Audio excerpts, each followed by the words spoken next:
Hello, ladies and gentlemen. Welcome back here to Weather on the Go. All your weather coverage. My name is Hunter. On this Thursday, October the 30th, 2025, Halloween is tomorrow. We're going to be providing you your Halloween forecast in today's video, as well as your long-range forecasts, and we'll look back at Hurricane Melissa and unfortunately some of the impacts it has brought to the Caribbean as well in this video. So make sure to subscribe to the YouTube channel. If you're new, make sure to do so. Like the video, give it a thumbs up. Would love to hit 1,000 likes today. Also share it with a friend, family member, and on social media. I definitely appreciate it. So without further ado, let's look at the tropics briefly here. That is Melissa, or the remnants thereof, moving to the north and east of the Bahamas, and most importantly, away from the United States coastline. Here you can see the east coast from Florida to Maine. It is moving northeast. Now, the only other obstacle it has is Bermuda up here, and we look at the track of this system over the next few days. It's going to move west of Bermuda, but just because the cone is west of Bermuda does not mean it cannot bring hurricane, even tropical storm impacts to the island of Bermuda. So there actually is a hurricane warning up for the island of Bermuda as this system will approach later on today and eventually into Friday morning, bringing impacts such as beach erosion, storm surge, strong winds, and some heavier rainfall with those outer bands as it moves closer toward Bermuda. Thankfully, on the Pacific side, nothing happening. Tropical cyclone activity is not expected over the next week. And looking at the long-range tropical outlook here, the main concern would be near the Yucatan and the Western Caribbean going through mid-November. But I do feel that the tropical weather season in both the Pacific and the Atlantic basins are going to start to wind down, according to climatology, once we go deeper into the month of November as the hurricane season largely starts to wrap up.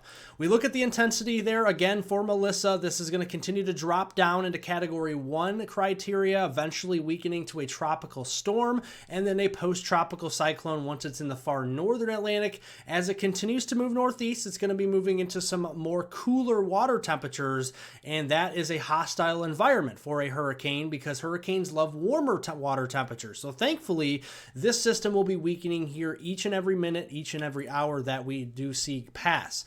Looking at the mainland United States, cooler temperatures are expected this Thursday afternoon. We're going to be seeing more 40s and 50s to the north and northeast. A little bit milder further south, but still a nice crisp fall afternoon, say in Dallas in the mid-60s this afternoon, Gainesville, Florida at 70, and then the desert southwest here. What's to say about that, right? It's the desert. It's going to be pretty hot. And as we go through tomorrow on Halloween, coldest temperatures of the season are expected for North Dakota into the upper 30s, low 40s for your high temperatures there on Halloween. And then heading into the weekend, those cooler temperatures briefly on Saturday will be chilly in the upper Midwest. But notice the rebound into South Dakota there, especially Rapid City, Panhandle of Nebraska, down into eastern Colorado. Mid 70s are ticketed there as we go into Sunday, November 2nd, which means a southerly wind component will be coming back into the forecast as we go into later this weekend. Low temperatures waking up on Halloween morning, going to be chilly into the 30s, even some 20s in those higher elevations of the Rockies, northern United States primarily. As we wake up Saturday morning, going to be pretty chilly, possibly the coldest start to our mornings here that we've seen so far this fall season, into the Black Hills region of the Dakotas, into the Panhandle of Nebraska. Should I say upper teens could be a potential low into the Panhandle of Nebraska as we start on Saturday, November 1st. And then going into Sunday, November 2nd, we start to see those colder air pushing a little further east and moderating a little bit, but still mid-20s, low 30s, widespread. Any frosts and some freeze conditions will continue into the weekend. Now let's look at the thunderstorm environment here across the United States over the next few days. We have a marginal risk that's a 1 out of 5 isolated severe weather in dark green there from southeastern Pennsylvania, including parts of the Poconos, down into central and southern Jersey, including Trenton, Baltimore, Philadelphia, all the way down towards areas into Atlantic City, Dover, and Delaware there. Keeping an eye on that for today, including the threat for a tornado or two, or even a waterspout. There is a 2% chance of tornadoes or a waterspout waterspout within a 25-mile radius of any given point in and around this green area. So again, those bigger cities, Trenton, Philadelphia, Baltimore, down there into Dover and Atlantic City, keeping a close eye on that for today. As we go into Friday on October 31st, Halloween, no thunderstorm activity is expected, so that's some great news. And then going into Saturday, November 1st, thunderstorms will be possible near coastal Texas from Houston, Corpus Christi down in Victoria and Brownsville, perhaps over toward Lake Charles in Louisiana. Be keeping an eye on that for Saturday, but no severe weather expected for then. Let's look at the regional view. Eastern United States first. We'll go to the central United States after that, then the western U.S. third. We do have that low pressure system. That's that key trough that's going to be kicking off that hurricane further east of the U.S. So that's actually helping us get away that hurricane from the United States. So yes, it's raining today in the Northeast. Yes, it's a gloomy, miserable day. But in the large grand scheme of things, this is actually helping to propel that hurricane away from the United States. Yes, there's a chance for some severe weather there, more isolated as we go through the early evening across portions of the mid-Atlantic coast. We're going to have a dry slot move in, which could bring some clearing to areas there into the mid-Atlantic as we go overnight. And then backwash, cloud cover, and moisture may be possible on the backside as we go into the day on Friday. They're more of a raw day for the Northeast. Looking here at the central United States, plenty of sunshine to go around, along with a few high-level clouds across the upper Midwest into the Central Plains today. You'll notice that as we go into the evening hours, possibly some snow showers pumping in from Saskatchewan southward into North Dakota as we go into Thursday evening here tonight. And then going into Friday morning, possibly waking up to some rain showers, drizzle, even snow flurries and snow showers up there into the Dakotas and western Minnesota as we go through Friday morning with that colder air that's coming in. Looks like we could have some drizzle Friday evening, so keep an eye on that there into the Midwest, Minnesota, Wisconsin, Michigan, Iowa, northern Illinois into northern Indiana. Maybe some light sprinkles, drizzle, nothing measurable perhaps across this region, but just enough to be a nuisance. So any Friday night football games or any Saturday afternoon college football games may potentially be interrupted with this precipitation, although light, as we go into Friday night. Looking at the west, plenty of clearing across the Rockies, some high mid-level clouds coming in. We'll call it a partly to mostly cloudy sky for the Pacific Northwest until this evening. Then we'll start to break off some cloud cover, and then we'll increase it back again tomorrow for some measurable rain for the Pacific Northwest, in particular Seattle and Olympia. Could potentially be seeing some heavier rainfall as we go through Friday evening, and some of that rainfall could turn into some higher elevation snow as we go into Friday night and into early Saturday morning for the Cascades, but most of the snowfall should be north into the British Columbia province of Canada. Overall rainfall amounts between now and 7 a.m. on Monday, November 3rd, looking to be around an inch or two of soaking rain left over for the Northeast up into southern Quebec.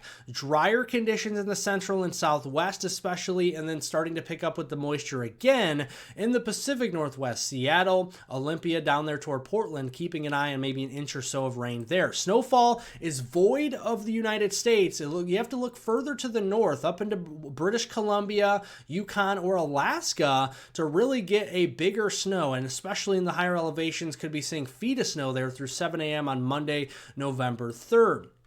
Let's look here at Halloween in particular. I know a lot of people have been wanting to know the Halloween forecast for tomorrow. A little bit cooler in the central and eastern U.S., a little bit warmer than normal out across the western third. And here's the precipitation outlook for your Halloween and trick-or-treating. It looks like Friday morning, going to see some showers, backwash moisture for the Northeast. Any trick-or-treating we have Friday evening, maybe some drizzle, sprinkles around, should be a nuisance in the upper Midwest. A little bit of some rainfall activity, some snow showers mixing in for upstate New York, Vermont, New Hampshire, Massachusetts, and Maine, and then maybe some moisture there with some heavier rain in towards the Pacific Northwest, in particular Olympia, Seattle, and maybe as far south as Portland. Anywhere else really going to be seeing some decent conditions. It will be chilly out there in spots, even where it's dry here in the southeast. So make sure if you're heading off trick-or-treating tomorrow evening that you do pack potentially a jacket, because it could be chilly at times. Here's the precipitation. Again, you can see fairly light across the board, but the lightest amounts are in the upper Midwest, where where again, it will be a nuisance. It'll be cloudy, yes, but we could potentially see some sprinkles and some lighter drizzle. We'll be keeping a close eye on that, but again, should go off without a hitch there on Halloween. Next week, Monday, November 3rd through Friday, November 7th, ridge builds in across a large chunk of the lower 48 as our trough is now going to be focused across the northwest Atlantic and the eastern tropical Canadian provinces of Nova Scotia and Newfoundland. What that will mean is that our temperatures next week are going to take a significant jump upwards to above normal territory, especially there in the central U.S. and the western U.S., still leaning near normal to slightly below into the southeast and the eastern U.S. next week. Also looking drier. Areas mainly along and east of the Mississippi River are pretty much going to be on a drier trend next week with some decent moisture opportunities for the west, especially the Pacific Northwest there, including the Cascades in Washington State and Oregon, but even the northern Sacramento Valley. We're going to have to watch and see how far south that precipitation gets as we go into next week. The European model is a little bit further north there, more into northern California with heavier amounts across western Oregon, western Washington, some precipitation across the upper Great Lakes region into the northeast, but notice south central U.S. is pretty dry. The GFS model, on the other hand, is a little wetter further south into the Sierras and central Sacramento Valley. Doesn't quite get to Southern California. I think Southern California is still pretty dry, but there is the trend that potentially the GFS is a little bit further south there, so we'll keep an eye on that into next week. Second week of November, the 8th through the 15th, we're going to be seeing that warmer temperature anomalies continue across the middle of the country, a little bit near normal to below across the eastern seaboard, and again a drier trend from week 1 to week 2 in November across the eastern 2/3.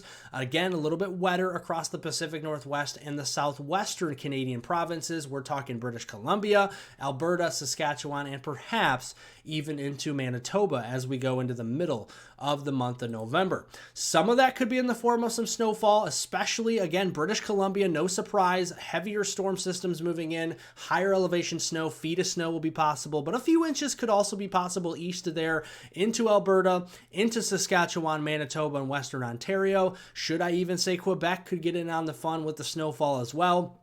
And then the northern Rockies, primarily Idaho, Montana, and Wyoming, seeing some higher elevation snow there in the northern Rockies as we go into the second week of November. That is my weather forecast for y'all today. Make sure to like the video, give it a thumbs up. Would love to hit 1,000 likes today. Share it with a friend, family member, and on social media. And of course, subscribe to the YouTube channel. We cover Canada, the United States, and the tropics. Whatever is left over the tropical weather season, we have it covered here for you. So thank you for watching. Thanks for the support, everybody, and have a wonderful Halloween out there, and most importantly, a wonderful and safe rest of your Thursday out there.